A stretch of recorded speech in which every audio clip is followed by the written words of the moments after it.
Hello, and welcome to the first Dowager podcast. I'm Cynthia Schrock, and I'm joined here by. I'm Sharon Smith. So, Sharon and I, we share something in common. What is that we share in common, Sharon? We share the loss of our husbands and a friendship that came out of that. Yeah, so Sharon and I both lost our husbands during the pandemic. Um, we have a journey that we are going to be taking on this podcast that's going to outline some of the things that we've had to deal with along this journey. And it's definitely been a journey, but somehow in God's providence and his timing, he's connected us together. And through all of that, we have decided that it's time to do a podcast for widows who it's not just talking about our grief, but talking about how to thrive and still survive amidst some of the deepest pain and the deepest hurt that we've ever had. And we know that if we're going through this, there's a lot of other people that are going Absolutely. through other people, women, but also men and other people. But we're going to focus on the women in our podcast. And it's neither one of us ever expected to be in this position. Not for many, many, many, many more years. Jeff and I were married for 42 years, and you and Eric were married 31 and a half years. I Right. give that half. That half is very important It to is me. very important.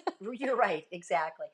But we never dreamed that we would ever be in this position No. at this point in our life. And so through the last year and a half for myself, and it's been about the same for you, correct? Yeah. Yeah, about the same time. I was just a month behind you. Okay. Yeah. We have experienced unbelievable things, good things, bad things, things that rip our heart out. But there's also been joy in the journey. Yeah.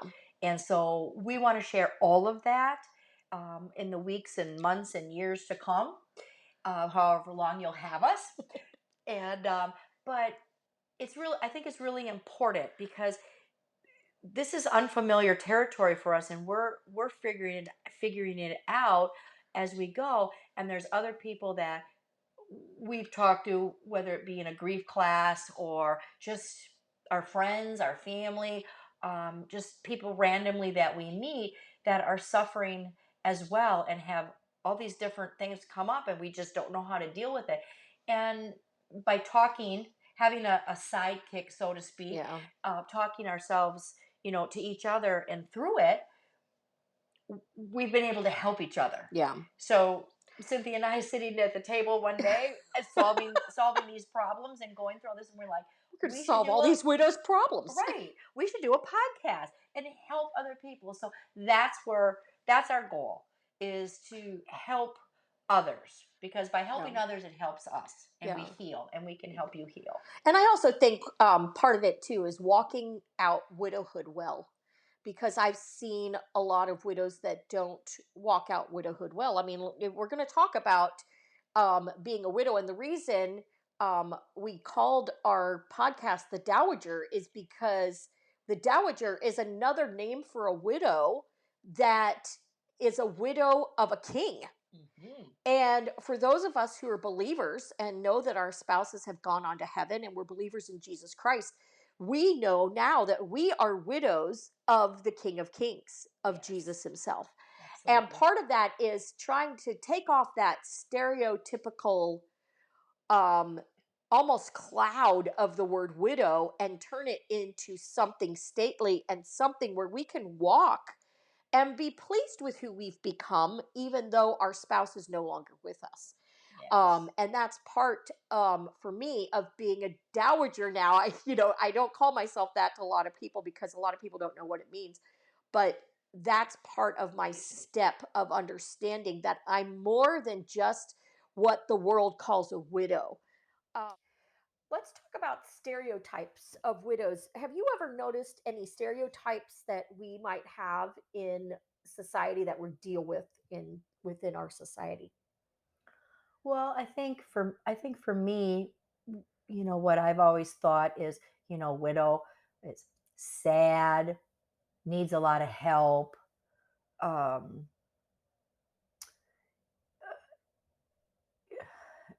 I guess kind of pitiful.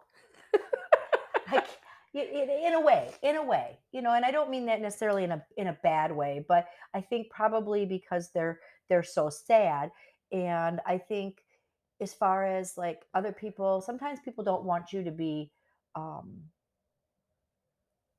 around, Yeah. possibly Yeah. because you have so many emotions. You could be having a really good time, you could be having a nice conversation, and then something hits you, a memory, something that reminds you that um, of your loss, and then you might cry, Right. and whatever. Then the good time that we were having is now, oh gosh, now I have to take care of you because you're melting into a puddle.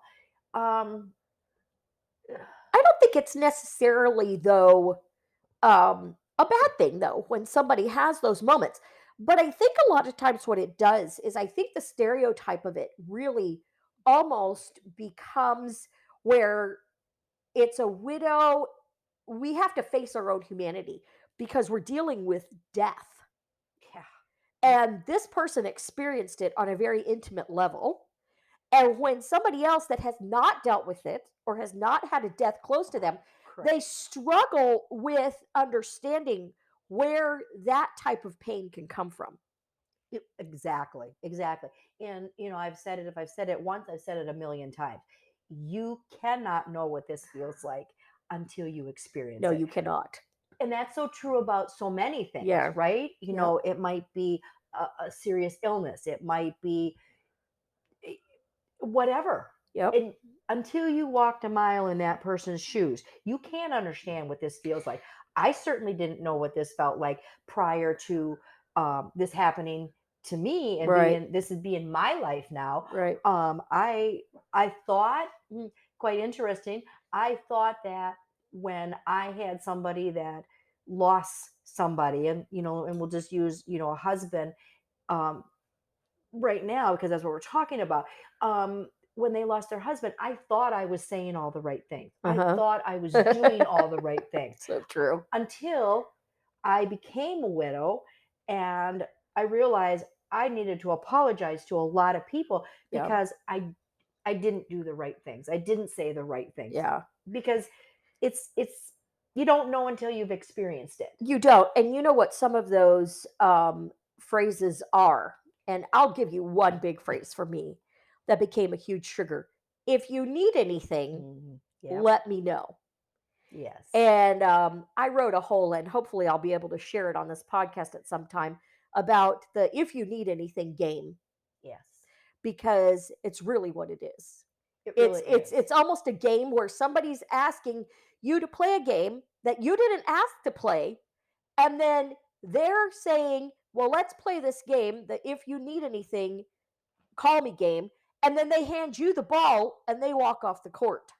And I'm going to tell you from experience, it's not going to happen. No, it's not. We're It not is going to not. We're we're not going to not reach going to out. call. We're not going to reach out. And I'm We're- sure The I'm sure pain is too great to reach out. oh, The grief is too great. It's just too great. it is. And I know you and I both know that there are people listening to this podcast that are screaming right now. Yes, yes, yes, that's it.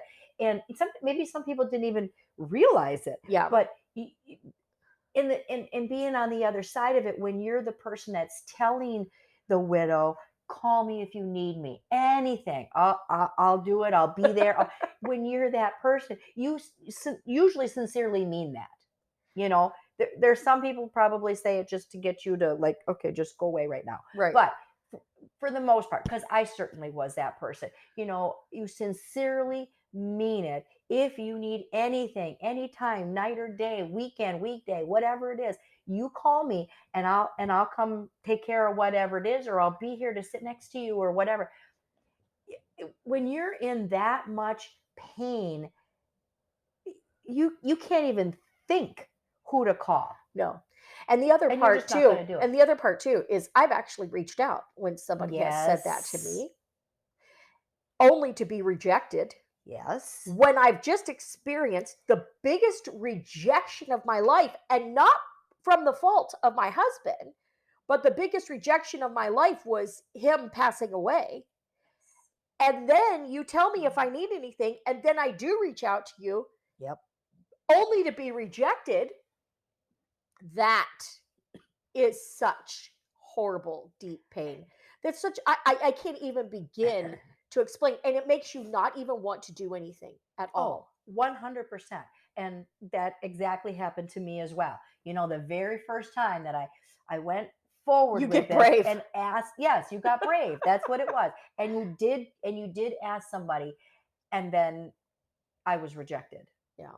I I felt like, if I can give you a visual, a turtle that put his head out to get something, and then it got sucked right back in, Oh, because you're yeah. like, oh no, oh no. And then it took a really, really Yeah. long time, Yeah. because not only did I not have the courage to do it again, I didn't trust. Yeah. I didn't trust. I Yeah. didn't trust that I'm going to ask somebody again, and the same thing's going to happen. So it took a really long time. Yeah. I'm not even sure if I ever did it again, I know. I know. because I it's have a that very hard hard. time. I know it is very hard to do that. And I don't think people understand or know until they hear it from those of us who've gone through it. Because the other stereotype that I feel sometimes that widows get is a neediness. Oh, um they get viewed like they're needy, or almost um like they're manipulative, oh yeah. like they're using their widowhood to get their own way. And and that might be the case for some. I'm not saying for many, but there is almost like that stereotype out there.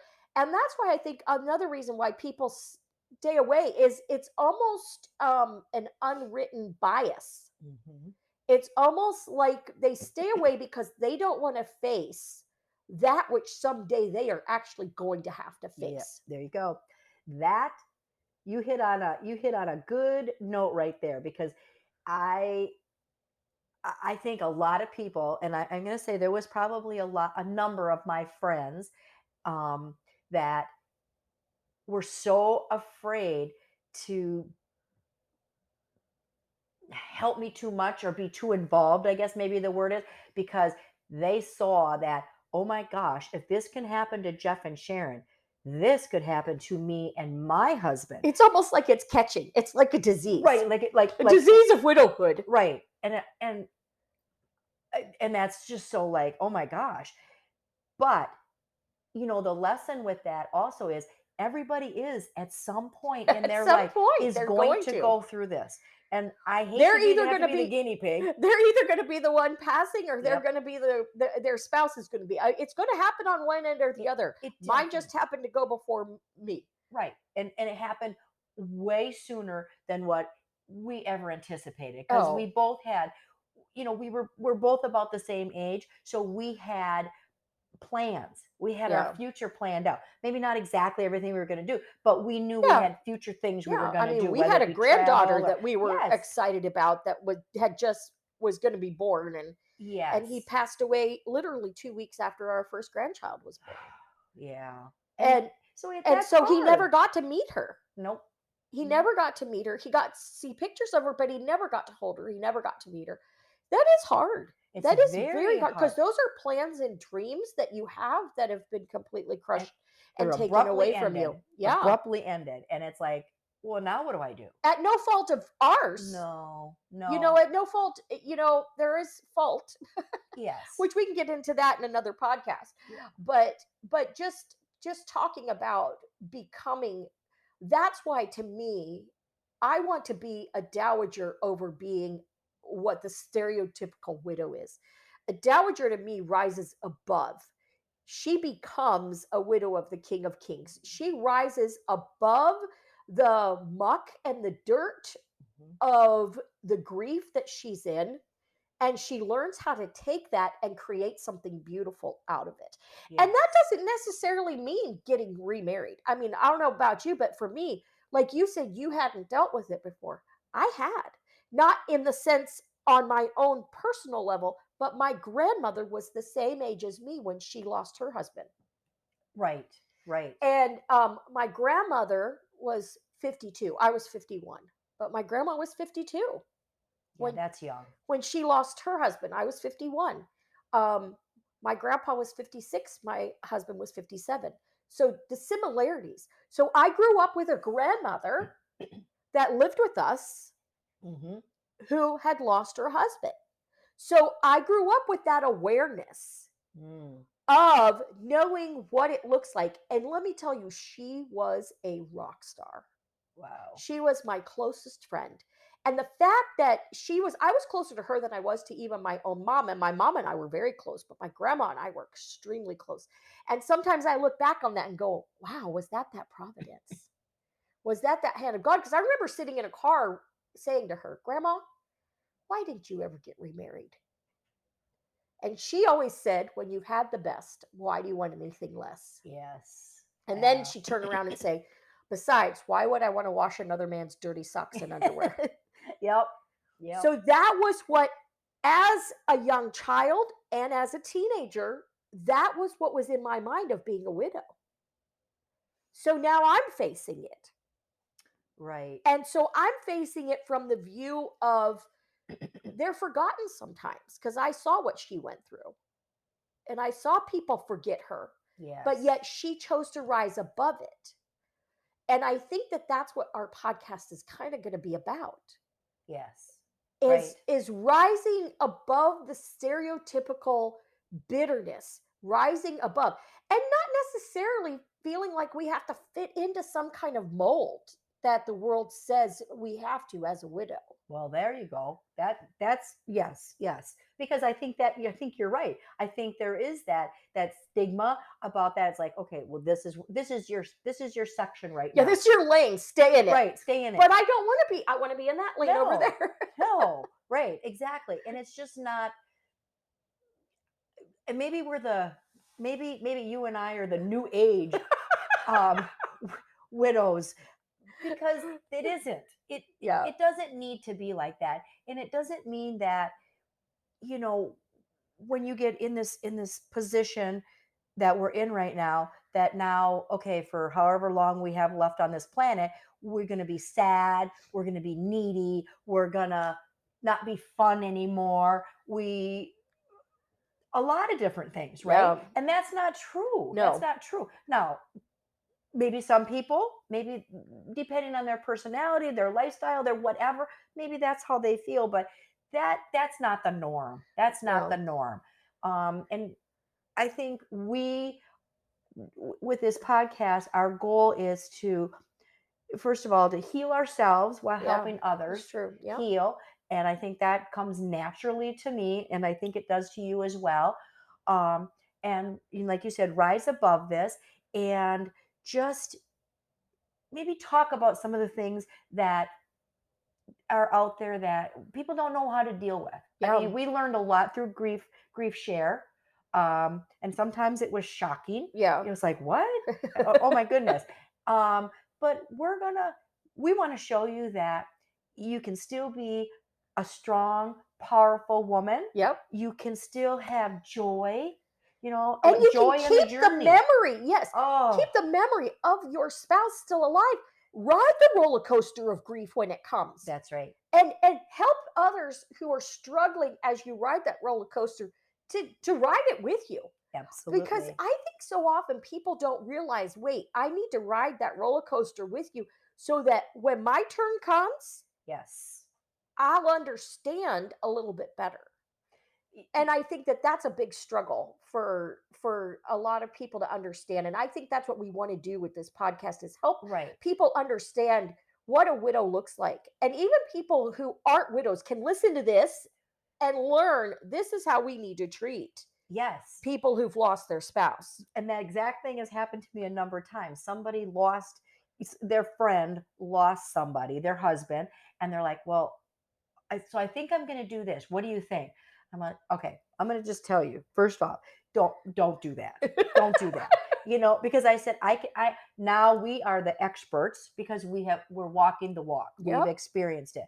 And I'm like, if you are thinking about that person, if um you think I should go over and check on him, I should call him or whatever, just do it. Just go, do it. Yeah. Knock on the door or open the door and go in, and maybe the simple things, because people always ask me in the beginning, what can I help you with, what can I help you with? I don't know. I right now I'm trying to breathe. I'm trying to Exactly. breathe. And I mean, the garden needed to be weeded, the grass might need to be cut, trees need trim, whatever. Simple dog poop needed to be picked up, right? I i didn't have the strength to do No, it. I didn't no, care, no. but yet it was in the back of my mind because I'm like, well, these things have to get done. So instead of just asking, just do it. Yeah. Wash those dishes, clean the toilet, cut the grass, whatever. Just go do it, Yeah. because we don't have it to ask We you. don't have the wherewithal to think about doing those little menial tasks because we are just thinking, how We're am I just going trying to to breathe? breathe. How am I going to survive? And I myself, when I know we're going to tell our stories in future podcasts, but just the timeline for me, I lost my mother-in-law that lived with us, and I was their caretaker. I lost her. Our granddaughter was born, and I lost my husband in a 3-week time period. Yeah, that's crazy. That's a lot in a short amount of time. And then you're coming to me just asking me what you can do for me. You know what? I have no clue right now because my entire world just crumbled under my feet. And I don't know how I'm even going to survive tomorrow. And I Mhm. think that that's what we sometimes forget when people go through things like this. And I know that there are different losses, because there are people who have the journey of sickness where they lose a spouse, but they Right. watch the decline over time. Right. I also, but then there's this people with the tragedy of a quick accident, and the person's gone. Those things there are much harder to take, Right. than Yes. sometimes the decline of a spouse. And granted, those are hard. They're still super hard. But that's part of doing grief well with each other, is understanding where that person is on their journey. And if you know that that person isn't just trying to breathe and survive, Right. then just do whatever Yeah. needs to be done. Don't ask, be there. Just Be be. there. Just be there. Oh my And it goodness. might be just to sit on the couch and let me cry, Yes, right? yes. Just let me cry. Let me just tell the story again for a thousandth And time. again, again, and again, and And again. and just listen. Yeah, there's so much. There's so much. We are going to cover so many We topics, are. so many feelings, Yes. and just share our experiences. We're going to have other people come on and share their experiences, Yep. and maybe some other people from a different point of view. Yeah. Yeah. What do they see? What do they Goodness. But at the end of the day, what our whole goal is here is to share all this and help everybody heal, Yes. and just know that there are people out there that understand, Yes. right? Yeah. Because there are a lot of people in our lives that just they don't understand because they've never gone through it. Yeah. Right. So you and I, Especially something that we've gone through. The exactly. whole pandemic thing, I mean, to not be able to be with your spouse for any time at all. Oh, I goodness. mean, you at least they snuck you in, you Right. know. And so here's two different perspectives. Absolutely. You Absolutely. were able to be snuck in. I begged and begged and begged to come in, and they would not let me in at all. Yeah. And he was 22 days. So it's things like that that Yes. people need to know and understand, that there is so much going on with what we dealt with and what we went through, that there is a lot to get through. And I think we're even past a year for each of us. Hmm. And part Yes. of that year-long journey is that, um even where we're at now, I'm experiencing things now that I should have experienced last year, but didn't because I was in such survival mode. My income was gone. Yes. My personal household went from 5 people to 2 people in 3 weeks, and I lost my full income. Yeah. That there was huge because that took me on a roller coaster of I just need to survive. I just need to survive. I just need to survive. But And I think this year, now that I have for a year and realized I made it a year, yes. it went, "Oh, okay, I can do this. Oh, wait, I didn't deal with that feeling." And so those are the kind of things I think that we need to talk about too. Right. And there are a lot of people that lose exactly just what you said and lose their complete income, and it's like, well, now what I'm going on top of this horrific Oh, grief, this yeah, loss, this heartache, then you have to worry, oh my gosh, am I going to survive, financially? And yeah, I mean, I said to my sons, I'm like, am I going to be a bag lady? Am I yeah. going to be pushing around a grocery cart with a blue tarp? I don't want to do that. But those are the things that are real that you think It's about. so true. It's It's so like, oh true. my goodness. um and in the first year, you're in such a fog that now we both probably have looked back and go, well, how did I do that? Oh, What, I did that? What? When? How? And now I hate to say it, but now after it's been a year, the fog is lifted, and yeah, now it's reality. yeah, Now it's like, oh, here I am. So, but those are things that we're going to talk about, and how can we help you um, walk through this with us. We're going yeah, to walk together through yeah. this. And, I had a shirt on yesterday and someone made a comment, and it's like finding joy in the journey. And it is a journey. It is. It is. It And is. we can laugh and not Yeah, feel guilty about it. And we're going to cry and yeah, not feel guilty about it. yeah. That's right. So we have a lot of really fun things to We talk do. about. We And do. um, What was that scripture I gave you? Did I text it to you? oh, I don't know if you did, but that I was was. that was a really good um, I did. little tidbit. Learn to do good, seek justice, help the oppressed, defend the cause of orphans, and fight for the rights of widows. Isaiah 117. I So think that I just think sums it that right up that does, that in a sums it up. nutshell. Okay. Thank you so much for joining us Yes. on this podcast of the first podcast of the Dowager. To introduce ourselves, as I'm Cynthia Schrock, And I'm Sharon Smith. and join us next time on the Dowager, Widows of the King.